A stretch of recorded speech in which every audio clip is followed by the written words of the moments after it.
昨天有一位美女粉丝说他们码头那边海货价格特别便宜，然后品种也特别多。我们店里面也有去囤一些海货。那我去打扮一下，我们马上走。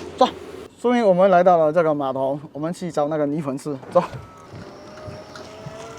Hello。你知道济公是我本人了，去前面看一下吧。走，那我们去看一下。哇，都是大渔船。你来的太晚了，不过我已经都交店在店里面了。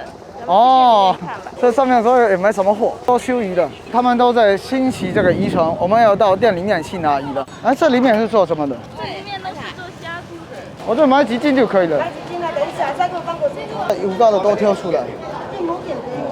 这什么鱼都有。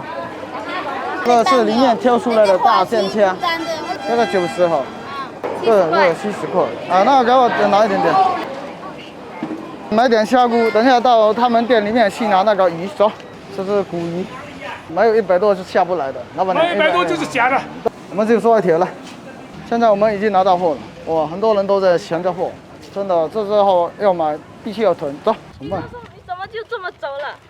也不露2手了再说。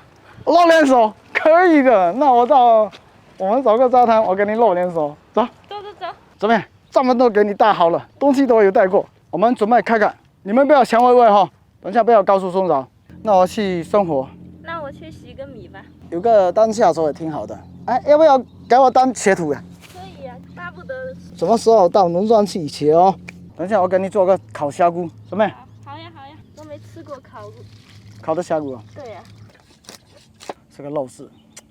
你们要经常做菜？不会。不会做菜可以到我们那边去切。我们休一般都是补啊、修船的这样子，平时都要出海。真的，这个也很辛苦的。海中的豺狼虾菇，煮个蟹熟，调下味道。后面给它调下味道，加这个玫瑰盐。口水都要流出来了，这也太香了吧！芹菜、葱花、香菜，我给你做个酱油水的，怎么样？可以呀。